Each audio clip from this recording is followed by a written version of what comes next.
Hello friends, स्वागत है आप सभी का एग्जाम प्लेटफॉर्म में। तो आज हम लोग सीटेट जनवरी 2024 जिसमें आज हम लोग सीडीपी के टोटल 30 क्वेश्चन को कवर करेंगे। तो सबसे पहले आप लोग एग्जाम प्लेटफॉर्म पे नए हैं तो आप लोग एग्जाम प्लेटफॉर्म को ज़रूर सब्सक्राइब कर लीजिए, और पिछले वाले जो वीडियो आप लोग यदि नहीं देखे हैं तो उसे भी आप लोग देखें, और ईवीएस का भी सेट प्रैक्टिस अपलोड किया गया उसे भी आप लोग जाके देखें। तो चलिए शुरू करते हैं आज का फर्स्ट क्वेश्चन। पहला क्वेश्चन है आपका, निम्नलिखित में से कौन सा स्थूल कौशल के उपयोग का एक उदाहरण है। मतलब कि आपको बताना है कि इनमें से जो ऑप्शन आपको दिख रहा है तो आपको बताना है कि कौन सा जो एक स्थूल कौशल का मतलब कि उदाहरण है। तो स्थूल कौशल उपयोग का कौन सा उदाहरण, जिसमें कि एक तरह से समझिए कि व्यक्ति जो है मतलब व्यक्ति या बच्चे जो एक ही जगह पर क्या स्थूल मतलब स्थिर रहने जैसा एक आपका ऑप्शन दिखेगा। जैसे एक पैर पर संतुलन करना, एक मटर को उंगलियों से दबाना, किताब के पन्ने उल्टा मतलब कि पलटाना। तो इस तरह से आप सारे ऑप्शन जो पढ़ेंगे। उसके बाद है पेंसिल पकड़ना। तो इसमें से जो फर्स्ट वाला आपका ऑप्शन जो दिख रहा है, एक पैर पर संतुलन रखना या संतुलन करना, तो यह एक स्थूल कौशल का उपयोग कर रहा है। तो आपका राइट आंसर ऑप्शन नंबर 1 हो जाएगा, एक पैर पर संतुलन करना। चलिए बढ़ते हैं हम लोग अगला क्वेश्चन। तो अगला क्वेश्चन है आपका, विकासात्मक मतलब कि विकासात्मक परिवर्तन किसका परिणाम है। तो आपको बताना है कि विकासात्मक जो परिवर्तन है किसका परिवर्तन है। ऑप्शन ए में है आपका आनुवंशिक और पर्यावरणीय परिस्थिति का अनूठा संयोजन, किसी व्यक्ति का केवल आनुवंशिक ढांचा, केवल सामाजिक सांस्कृतिक कारक, न तो वंशानुगत और न ही पर्यावरणीय कारक। तो इनमें से देखिए आपका निगेटिव वाला ऑप्शन आप एक तरह से छांट भी सकते हैं, न तो वंशानुगत न ही पर्यावरणीय कारक, ये तो गलत हो जाएगा। केवल सामाजिक वह सांस्कृतिक कारक केवल लगा हुआ, ये भी गलत हो जाए। किसी व्यक्ति का केवल आनुवंशिक ढांचा, ये भी गलत हो जाता है आपका। इस तरह से आनुवंशिक और पर्यावरणीय परिस्थिति का अनूठा संयोजन या अद्वितीय संयोजन, ये आपका राइट आंसर हो जाएगा, ऑप्शन नंबर ए। उसके बाद आगे बढ़ते हम लोग। अगला क्वेश्चन है आपका, 2 से 6 वर्ष की अवधि को क्या कहा जाता है। 2 से और जो है 2 वर्ष से 6 वर्ष की अवधि को क्या कहा जाता है। तो बच्चे के जो होते हैं विकास के जो स्टेज होते हैं 4 अवस्था में बांटा गया है।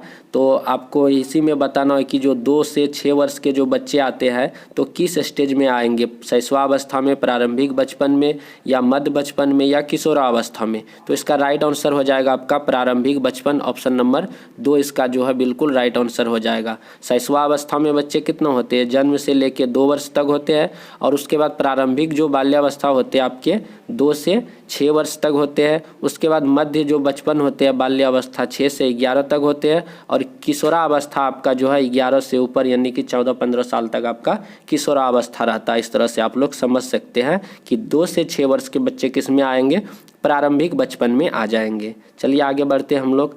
अगला क्वेश्चन आपका कथन और कारण से संबंधित है। कथन कहता है, शहरों में बच्चों का बहुत सारा खेल उन रियलिटी टीवी शो पर आधारित होता है जो वो देखते हैं। मतलब कि शहरों में बच्चों का बहुत सारा खेल उन रियलिटी शो पर आधारित होता है, टीवी शो पर आधारित होता है जो वह देखते हैं। उसके बाद कारण कहता है कि इन दिनों परिवार और साथियों के अलावा मीडिया बच्चों के समाजीकरण का एक महत्वपूर्ण माध्यम बनता जा रहा है। सही विकल्प को चुने। मतलब कि कथन में आपका कह रहा है कि शहरों में बच्चों के साथ जो है बच्चे बहुत सारे जो है रियलिटी टीवी शो देखते हैं, और उन पर मतलब कि देख करके बच्चे क्या करते सीखते भी है। और कारण कहता है कि आजकल जो है आधुनिक जो मॉडर्न युग है, मॉडर्न टाइम है, इसमें बच्चे क्या करते हैं मतलब कि अपने फ्रेंडों के अलावे वो जो है मीडिया, मोबाइल हुआ, टीवी हुआ, उनसे देख करके ज़्यादा बच्चे क्या होते हैं मतलब कि सीखते हैं। तो दोनों एक तरह से आपका सही है। तो आपका कथन भी सही है और कारण भी सही है और सही व्याख्या भी करता है। इस तरह से ऑप्शन नंबर ए आपका राइट आंसर हो जाएगा। चलिए आगे बढ़ते हम लोग। अगला क्वेश्चन है आपका, पियाजे से रिलेटेड क्वेश्चन है आपका, पियाजे द्वारा अधिगम को सुगम बनाने के लिए निम्नलिखित में से कौन सा कारक महत्वपूर्ण माने जाते हैं। जो पियाजे साहब है उनके अनुसार जो है कौन सा मतलब कि कारण है जो अधिगम को सुगम बनाने के लिए मतलब सीखने सिखाने की प्रक्रिया को अच्छी बनाने के लिए ज़्यादा उपयोगी है। तो शिक्षक की गतिशीलता, विविध सामग्रियों का प्रावधान, मध्य स्तरीय नवीन अनुभव प्रदान करना, सकारात्मक और नकारात्मक पुनर्बलन सुनिश्चित करना। तो ऑप्शन ए पढ़ रहे हैं शिक्षक की गतिशीलता, ये सही मायने में विद्यार्थियों को जो है सीखने सिखाने की क्रिया के जो है अधिगम को क्या करेगा, सुदृढ़ करेगा, मजबूत बनाएगा, सही है। विविध सामग्रियों का प्रावधान, ये भी आपका सही बात है कि विविध प्रकार के सामग्रियों का हम लोग क्या करेंगे कि अधिगम में उसका उपयोग करेंगे, सही बात है। उसके बाद है मध्य स्तरीय नवीन अनुभव का, मतलब कि नए चीज़ों का अनुभव का हम लोग का क्या करेंगे, उसमें अनुभव प्रदान करेंगे, ये भी सही बात है। तो आपका ए और 2 उसके बाद 3 आपका जो है बिल्कुल राइट आंसर हो जाएगा। तो 1 2 3 किस में है, तो 2 में है, तो आपका 2 नंबर बिल्कुल राइट आंसर हो जाएगा। आपका चौथा वाला ऑप्शन गलत हो जाएगा, क्योंकि सकारात्मक और नकारात्मक पर क्या कह रहा है यहाँ पर, पुनर्बल सुनिश्चित करना, इस तरह से ये ऑप्शन आपका गलत हो जा रहा है। उसके बाद अगला क्वेश्चन हम लोग देखते हैं, किस स्तर पर बच्चों में अपने आसपास की दुनिया के बारे में एक जीववादी दृष्टिकोण होता है और वे मानते हैं कि पेड़ पौधे और चलते हुए बादल और लुढ़कते पत्थरों की मनसाएं और इरादे हो सकते हैं। तो इसमें से बच्चा जो बोल रहे हैं मतलब कि जीववाद दृष्टिकोण अपना रहे। जीववाद में क्या होता है कि बच्चा जो है सजीव और निर्जीव के बीच जो है फर्क करना नहीं समझ पाते हैं। तो मतलब कि वे सजीव और क्या होते हैं, निर्जीव क्या होते हैं, वो कभी कभी जो है पेड़ पौधे को भी निर्जीव समझ लेंगे, जो निर्जीव वस्तु होते हैं उन्हें भी, जैसे गाड़ी हुआ, जैसे कि रोड पे गाड़ी चलती है तो उसे भी बच्चे सजीव समझ लेंगे। तो सजीव और निर्जीव के बीच जो फर्क नहीं कर पाता वही होता है आपका जीववाद। तो जीववाद दृष्टिकोण किस में होता है, तो आपका जो होता है पूर्व संक्रियात्मक अवस्था जो होता है, इसमें जो है बच्चे फर्क नहीं कर पाते। वे समझते हैं क्या, मतलब कि एक पेड़ पौधे से तुलना आपका जो बच्चे होते हैं वह लुढ़कते हुए पत्थर से, मतलब कि इस तरह से दोनों का कंपैरिजन कर लेते हैं। तो वह जीववाद से संबंधित है, जो कि पूर्व संक्रियात्मक अवस्था होती है। वही जब आपका मूर्त संक्रियात्मक अवस्था में बच्चे चले जाते हैं तो वहाँ पे क्या करते हैं, सारे चीज़ के बारे में जो है फर्क करना जो है समझ जाते हैं। बच्चे जो है क्रम से सजाना सीख जाते हैं, संरक्षण बात मतलब कि करना सीख जाते हैं, मुद्रा को सीख जाते हैं। तो इस तरह से होता है। चलिए अगला क्वेश्चन है आपका, किसके सिद्धांत में भाषा बच्चों के संज्ञानात्मक विकास में महत्वपूर्ण भूमिका निभाती है। किसके सिद्धांत में भाषा बच्चों के संज्ञानात्मक विकास के महत्वपूर्ण भूमिका निभाती है। लेव वागोत्स्की, जीन पियाजे, हावर्ड गार्डनर, लॉरेंस कोहेलबर्ग। तो आपको बताना है कि इनमें से कौन सा आंसर सही होगा। तो आपका लेव वागोत्स्की जो है ये आपका संज्ञानात्मक विकास का अवधारणा किसने दिया, लेव वागोत्स्की। तो लेव वागोत्स्की इसका जो है बिल्कुल राइट आंसर हो जाएगा। उसके बाद अगला क्वेश्चन आपका है, वागोत्स्की के अनुसार बच्चे किस प्रकार सीखते हैं। तो बताना है कि वागोत्स्की साहब के अनुसार जो है बच्चे कैसे सीखते हैं, प्रतियोगिता द्वारा, साथियों के साथ बातचीत करके, पुरस्कार के लिए तो आप लोगों को सीटेट में बताए थे कि इस तरह का ऑप्शन जब भी पुरस्कार की बात आता है, दंड से बचने के लिए आता है, तो ये आपका निगेटिव हो जाता। उद्दीपन प्रतिक्रिया अनुबंध करके ये भी नहीं होगा। तो साथियों के साथ बातचीत करके ये आपका बिल्कुल राइट आंसर हो जाएगा। ऑप्शन नंबर 2 बिल्कुल राइट आंसर हो जाएगा। जो अपने सहपाठी होते हैं, मित्र से होते हैं, उससे बातचीत करके बच्चे क्या होते हैं, सीखते हैं। उसके बाद है, एक बाल केंद्रित कक्षा में बच्चे क्या होते हैं। जो बाल केंद्रित होते हैं कक्षा, उसमें बच्चे क्या करते हैं, निष्क्रिय नकलची के रूप में देखे जाते हैं। निष्क्रिय बढ़ाया तो ये गलत हो जाएगा। ज्ञान के निर्माण में सक्रिय रूप से भाग लेते हैं, ये बिल्कुल राइट आंसर हो जाएगा आपका। ज्ञान के निर्माण में सक्रिय रूप से बच्चे क्या करते हैं, भाग लेते हैं। उसके बाद अगला क्वेश्चन हम लोग देखते हैं। आगे है आपका, निम्नलिखित में से कौन सा सही सुमेलित युग्म है। तो आपको बताना है कि इनमें से कौन सा जो आपका सही सुमेलित युग्म है। सजा और आज्ञाकारिता अभिविन्यास, कानून तय नहीं है। सजा और आज्ञाकारिता अभिविन्यास में क्या होता है, कानून पहले से ही तय होता है, तो इसमें कहता है कानून तय नहीं, इस तरह से ये गलत हो जाएगा। अच्छा लड़का अच्छी लड़की अभिविन्यास का क्या कहने का तात्पर्य है, दूसरों के साथ भला बनकर अनुमोदन अर्जित करना, ये आपका बिल्कुल राइट आंसर दिख रहा है। तो अच्छा लड़का अच्छा लड़की का अभिविन्यास क्या होता है, दूसरों के साथ भला बनकर अनुमोदन अर्जित करना, राइट आंसर हो जाएगा। तो अच्छा लड़का अच्छा लड़की का तात्पर्य क्या होता है कि कभी कभी बच्चे जो है अपने आप को अच्छे दिखाने के लिए क्लास में शिक्षक से मतलब कि वह कहेंगे कि सर मैं ये कर लूँगा, मैं वो कर लूँगा, तो वो अपने आप को अच्छा दिखाने का मतलब कि प्रयास करता है। तो आगे है आपका, हावर्ड गार्डनर के सिद्धांत में डैश बुद्धि वाले व्यक्ति वनस्पतियों और जीवों के विभिन्न प्रजातियों की सुंदरता को पहचान सकते हैं और जान सकते हैं। तो हावर्ड गार्डनर के सिद्धांत, हावर्ड गार्डनर कौन थे, जिन्होंने बहुबुद्धिवाद का मतलब कि सिद्धांत दिया था। तो हावर्ड गार्डनर के सिद्धांत में डैश बुद्धि वाले व्यक्ति वनस्पति और जीवों के विभिन्न प्रजातियों की सुंदरता के बारे में क्या करते हैं, पहचानते हैं और जानते हैं। तो इसमें हो जाएगा एक प्रकृतिवादी। तो प्रकृतिवादी इसका बिल्कुल राइट आंसर हो जाएगा। जो प्रकृतिवादी बुद्धि वाले व्यक्ति होते हुए क्या होते हैं, वनस्पति मतलब कि पेड़ पौधा से ज़्यादा लगाव रखते हैं और उनकी प्रजातियों और सुंदरता के बारे में क्या करते हैं, अवलोकन करते हैं, उससे सीखते हैं और उसको जानते हैं। और हावर्ड गार्डनर साहब ने आपके 8 प्रकार की बुद्धि भी बताई है, तो इस तरह से आप लोग उसे भी याद रखेंगे।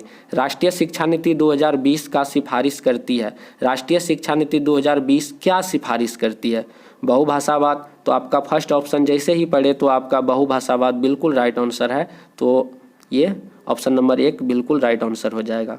उसके बाद आगे बढ़ते हम लोग। अगला क्वेश्चन है आपका, एक शिक्षिका यह धारणा रखती है कि लड़के अधिक बुद्धिमान हैं। एक शिक्षिका यह धारणा रखती है कि लड़के अधिक बुद्धिमान हैं और जोखिम लेने वाले होते हैं और लड़कियां आज्ञाकारी और ईमानदार होती है, उनके अनुसार व्यवहार करती है। यह किसका उदाहरण है। मतलब एक शिक्षिका जो है यह धारणा रखती है, मतलब कि यह धारणा रखती है कि लड़के जो है बहुत ही बुद्धिमान होते हैं और जोखिम लेते हैं। लड़के बहुत बड़े बड़े काम जो है, कठिन काम लड़के कर लेते हैं, और वही लड़की के बारे में बोल रहे कि लड़कियां आज्ञाकारी होती है और ईमानदार होती है। तो इस तरह का व्यवहार जो है, तो वह किस चीज़ को दिखा रहा है, जेंडर पक्षपात को, जेंडर स्थिरता को, जेंडर समानता को, और यहाँ पे है जेंडर समानता को, जेंडर समता या जेंडर समानता। तो आपको बताना है कि इनमें से कौन सा आंसर सही होगा। तो आपका ऑप्शन नंबर 1 जो है, इसमें जेंडर पूर्व पक्षपात या जेंडर पूर्वग्रह जो है, ये बिल्कुल राइट आंसर हो जाएगा। तो इसमें पक्षपात की एक तरह से बात की जा रही है, तो ऑप्शन नंबर 1 बिल्कुल राइट आंसर हो जाएगा। उसके बाद आगे बढ़ते हम लोग। यहाँ पे कथन और कारण से क्वेश्चन है, शिक्षकों को बच्चों का आकलन करने के लिए विभिन्न प्रकार की आकलन तकनीकी और विधियों का प्रयोग करना चाहिए। बिल्कुल सही बात है, शिक्षकों को बच्चों के जो आकलन करने के लिए विभिन्न प्रकार के आकलन तकनीक का और विधियों का प्रयोग करना चाहिए, सही बात है। उसके बाद कारण में क्या बोल रहा है, कोई भी मूल्यांकन तकनीकी, कोई भी एक मूल्यांकन, देखिए यहाँ पे पढ़िए अच्छा से आप लोग, कोई भी एक मूल्यांकन तकनीक बच्चे की प्रगति और विकास के क्षेत्र के बारे में जानकारी प्रदान करने में सक्षम नहीं होती। बिल्कुल सही बात है ये भी, कि कोई एक मूल्यांकन तकनीक से बच्चा की प्रगति नहीं हो सकती, ये भी बात सही है। तो आपका ऑप्शन नंबर 1 बिल्कुल राइट आंसर हो जाएगा। तो इस तरह से कथन भी सही है और कारण भी सही है, और कारण आपका सही व्याख्या भी करता है। चलिए आगे बढ़ते हम लोग। अगला क्वेश्चन है आपका, निम्नलिखित में से कौन सी स्थिति सीखने के लिए आकलन को नहीं दर्शाती है। निम्नलिखित में से कौन सी स्थिति सीखने के लिए आकलन को नहीं दर्शाती है। ऑप्शन ए है, छात्र सक्रिय रूप से सोचते हैं कि वे कहाँ हैं, वे कहाँ जा रहे हैं और कहाँ वहाँ कैसे पहुँचे। उसके बाद बोल रहे हैं सेकेंड ऑप्शन में, शिक्षक सीखने को सुसाधित करने के लिए रचनात्मक गुणात्मक प्रतिक्रिया देते हैं। प्रदर्शन बढ़ाने के लिए छात्रों के बीच लगाव तुलना की जाती है। रचनात्मक मूल्यांकन के कई तरीके जैसे सहकर्मी और स्व मूल्यांकन का उपयोग किया जाना। तो आपको बताना है कि यहाँ पे कौन सा ऑप्शन सही है। तो यहाँ पे ऑप्शन नंबर जैसे आप लोग 3 देख रहे हैं, प्रदर्शन बढ़ाने के लिए छात्रों के बीच लगातार तुलना की जाती है, ये आपका राइट आंसर मतलब कि हो जाएगा। यहाँ पे नहीं है, तो वहाँ पे निम्नलिखित में से कौन सी स्थिति सीखने के लिए आकलन को नहीं दर्शाती है। तो उसी तरह से आपका ऑप्शन के अनुसार नहीं का आंसर नहीं में होगा। तो प्रदर्शन बढ़ाने के लिए छात्रों के बीच लगातार तुलना की जाती है, तुलना वाला वर्ड जो है हमेशा निगेटिव ही होता है, तो इस तरह से राइट आंसर हो जाएगा।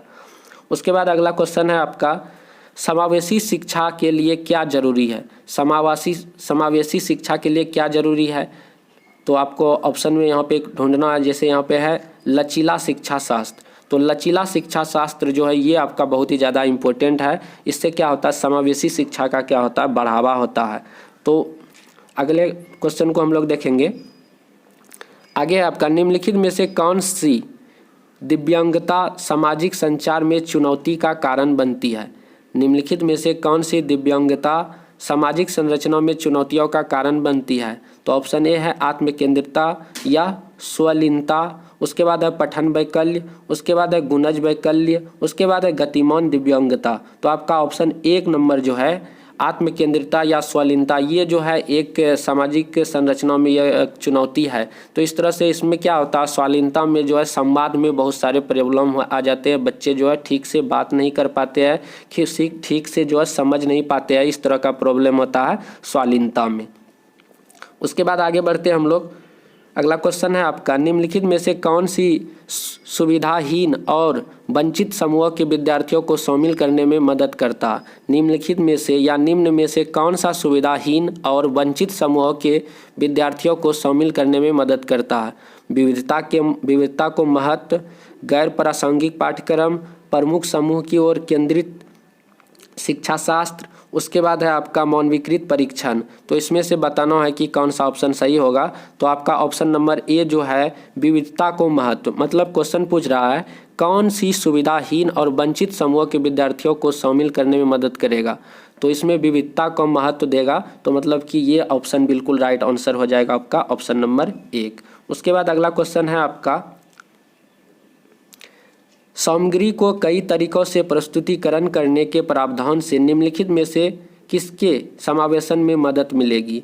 सामग्री के कई तरीकों को प्रस्तुत करने की प्रावधान से निम्नलिखित में से किसके समावेशन में मदद मिलेगी? ऑप्शन ए है श्रवण बाधित छात्र, दृष्टि बाधित छात्र, अधिगम कठिनाई महसूस करने वाले छात्र या गतिमान दिव्यांग वाले छात्र। तो आपको ऑप्शन बताना है कि कौन सा ऑप्शन जो है इसका बिल्कुल सही हो जाएगा। तो इसमें से जो है चारों सही हो जाएगा, मतलब कि चारों ऑप्शन किस में है, चौथे में। तो चौथा ऑप्शन इसका बिल्कुल राइट आंसर हो जाएगा। तो इसमें जो है सामग्री को कई तरीकों से प्रस्तुत करने के लिए जब सभी प्रकार के बच्चे को हम लोग मतलब कि उसमें समाहित करेंगे, तो उसमें तब उसमें जो एक समावेशन को क्या होगी, मदद मिलेगी और सभी को समान, मतलब कि सभी बच्चे जो है समान शिक्षा को अर्जित कर पाएंगे। तो इस तरह से श्रवण बाधित छात्र भी होंगे उसमें शामिल, दृष्टि बाधित छात्र भी होंगे, जो अधिक कठिनाई से जूझ रहे हैं वे भी छात्र होंगे, और जो है गतिमान दिव्यांगता वाले जो छात्र होते हैं वे भी छात्र उसमें क्या होंगे, शामिल होंगे।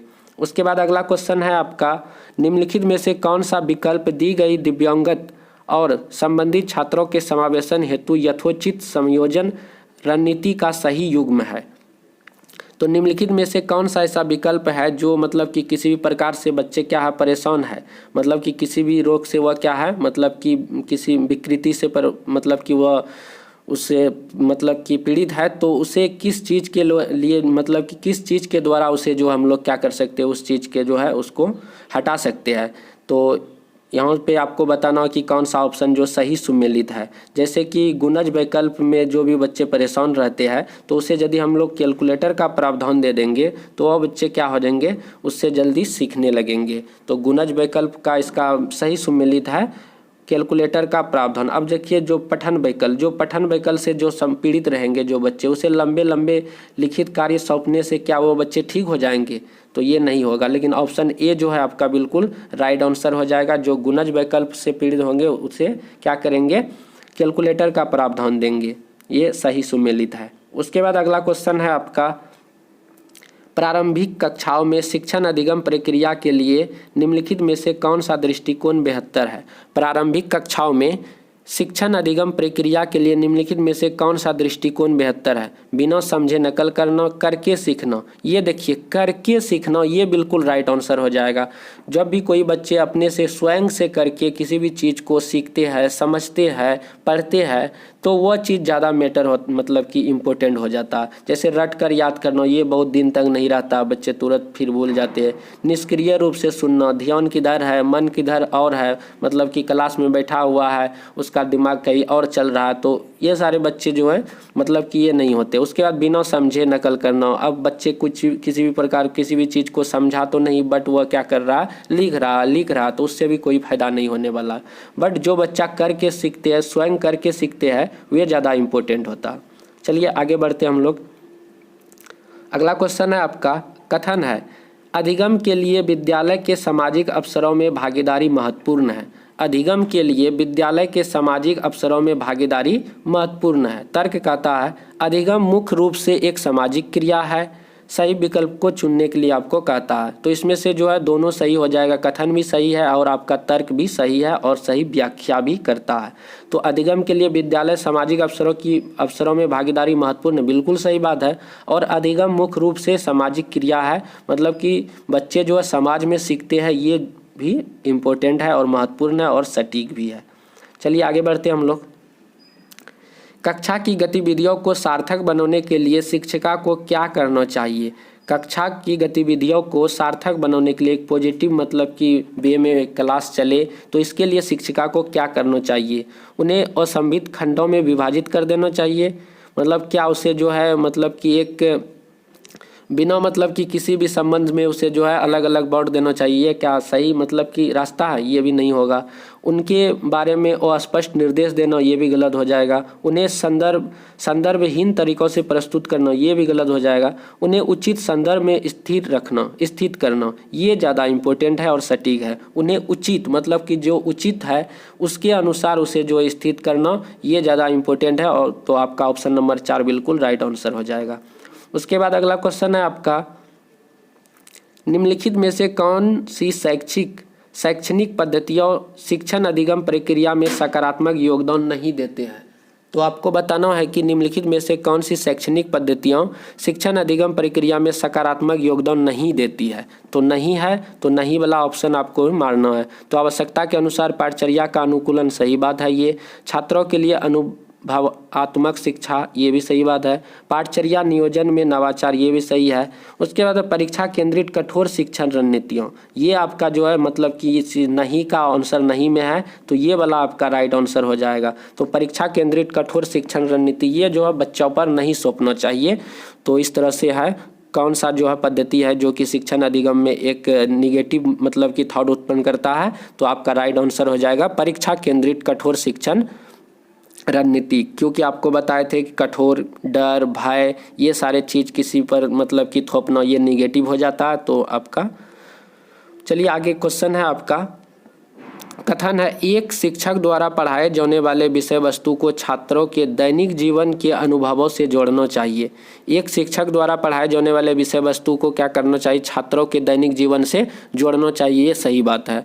कारण तर्क में बोल रहा है, बच्चे स्कूल में जीवन के बहुत से महत्वपूर्ण अनुभव लेकर आते हैं जिस पर शिक्षिका को ध्यान देना चाहिए, ये भी सही बात है। तो आपका कथन भी सही है, तर्क भी सही है और तर्क आपका व्याख्या भी करता है। तो पहले बताया जाता था कि बच्चे जो है विद्यालय खाली स्लेट की तरह आते हैं, खाली स्लेट मतलब की तरह आते हैं, लेकिन वैसा नहीं है। बच्चे जो जब विद्यालय आते हैं बहुत से चीज़ लेके आते हैं, अपने समाज के जो है मतलब कि रहन सहन, वेशभूषा, खान पान और कैसे बच्चे रहते हैं, कैसे बात करते हैं, तो ये सारे चीज़ लेके बच्चे विद्यालय आते हैं और उस पर जो है मतलब कि जो शिक्षिका होती है उसे उस बच्चे पर ध्यान देना चाहिए, ये भी सही बात है। तो आपका ऑप्शन ए बिल्कुल राइट आंसर हो जाएगा।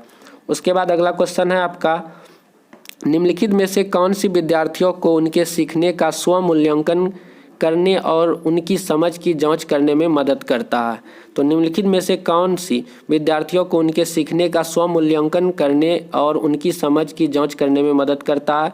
रट कर याद करना, ये भी बिल्कुल गलत हो जाएगा। अनुकृति, ये भी गलत। स्मरण मतलब ये भी याद करने से मतलब कि रिलेटेड है। तो अधिसंज्ञान, ये जो है आपका बिल्कुल राइट आंसर हो जाएगा, क्या? अधिसंज्ञान। उसके बाद आगे हम लोग बढ़ते हैं, बच्चों में भ्रांतियाँ होना डैश है। बच्चों में मतलब कि बच्चों में जो है किसी प्रकार का भ्रांति हो जाना, तो यह क्या है? तो यह प्राकृतिक है। मतलब कि बच्चे में जो है भ्रांतियाँ हो जाना किसी भी चीज़ के बारे में, मतलब कि भूल बस मतलब किसी चीज़ को मान लेना, तो ये चीज़ जो है गलत अवधारणा बैठ जाना, ये प्रकृति है, मतलब प्राकृतिक है। तो यह सभी बच्चों में जो है पाया जाता है, तो यह जो है नेचुरली है, तो ऐसा होता है। उसके बाद अगला क्वेश्चन हम लोग देखते हैं, एक विद्यार्थी जो अधिगम असहायता महसूस कर रहा, मतलब एक विद्यार्थी जो कक्ष में अधिगम असहायता मतलब कि उसे जो है शिक्षक जब समझा रहे हैं तो वह मतलब कि अच्छी तरह से नहीं समझ पा रहे हैं, तो यह किस चीज़ को मतलब कि यह किस चीज़ को दिखा रहा है? तो सीखने में बेहद उत्साह दिखाएगा। अब बच्चे को मतलब कि शिक्षक समझा रहे बट वह समझ नहीं रहा है, तो क्या वह सीखने में बेहद उत्साह दिखाएगा? ये नहीं, गलत हो जाएगा। महारत्न उन्मुख लक्ष्यों पर ध्यान देना, ये भी, जब उसे मन ही नहीं लग रहा, सीख ही नहीं पा रहा, तो वह कैसे ध्यान देगा। उसके बाद देखिए अगला है प्रदर्शन उन्मुख लक्ष्यों पर ध्यान देना, ये भी नहीं होगा। शैक्षिक गतिविधियों से अलगाव रखेगा, तो ये सही हो जाएगा। जब उसे मन ही नहीं लगेगा, उसको शिक्षण अधिगम उसे अच्छा मतलब कि नहीं लग रहा, वो अब सीखने से असहाय है, तो वह क्या होगा, वह बच्चे जो है उस चीज़ से क्या रखे, अलग रहेगा, तो अलगाव रखेगा, तो ये आपका राइट आंसर हो जाएगा। चलिए आगे हम लोग देखते हैं। अगला क्वेश्चन है आपका, निम्नलिखित में से कौन सा आंतरिक प्रेरणा का उदाहरण है। निम्नलिखित में से कौन सा आंतरिक प्रेरणा का उदाहरण है। रुचि के कारण नई भाषा सीखना, नगद इनाम जीतने के लिए चित्रकारी करना, पुरस्कार जीतने के लिए किसी खेल में भाग लेना, माता पिता की प्रशंसा पाने के लिए पढ़ाई करना। देखिए माता पिता के प्रशंसा के लिए पढ़ाई करना ये गलत बात है। पुरस्कार जीतना, बोले थे आप लोग पुरस्कार है, तो ये निगेटिव हो जाएगा। नगद इनाम जीतना ये भी आपका गलत हो जाएगा। उसका रुचि के कारण नई भाषा सीखना ये बिल्कुल ही सही बात है। बच्चे जो है उसमें जो इंटरेस्ट होता है उस चीज़ के लिए बच्चे जो है नया चीज़ सीखते हैं, ये आपका जो आंतरिक प्रेरणा का उदाहरण है। और ये सभी जो है पुरस्कार पाने के लिए माता पिता के डर से या किसी के द्वारा मतलब कि तुम जीत जाओ, हम तुमको ये देंगे वो देंगे, ये सारे बात जो है एक बाह्य प्रेरणा है। जब बच्चा जब खुद से सीखता अपने मन मुताबिक मतलब कि हमको ये करना है, ये बनना है, तो वह अपने रुचि के अनुसार जब करता है तो वह आंतरिक प्रेरणा का उदाहरण होता है। उसके बाद अगला क्वेश्चन है आपका, अधिगम को प्रभावित करने वाला निम्नलिखित में से कौन सा कारक पर्यावरणीय कारक है। अधिगम को प्रभावित करने वाला निम्नलिखित में से आपको बताना कौन सा एक पर्यावरणीय कारक है। तो आपका विद्यालय जो है बिल्कुल राइट आंसर हो जाएगा। विद्यालय यह एक पर्यावरणीय कारक है। आप लोग इसे याद कर लीजिए कि विद्यालय एक पर्यावरणीय कारण मतलब कि कारक है। तो आपका ऑप्शन नंबर 4 बिल्कुल राइट आंसर हो जाएगा। तो आज हम लोग जो है टोटल CDP के 30 क्वेश्चन कवर किए। तो आप लोगों को वीडियो पसंद आया होगा तो और लाइक भी कर दीजिए और अपने फ्रेंडों को शेयर भी कर दीजिए और चैनल को सब्सक्राइब भी कर लीजिए। तो मिलते हैं हम लोग अगले वीडियो पे। जय हिंद, जय भारत।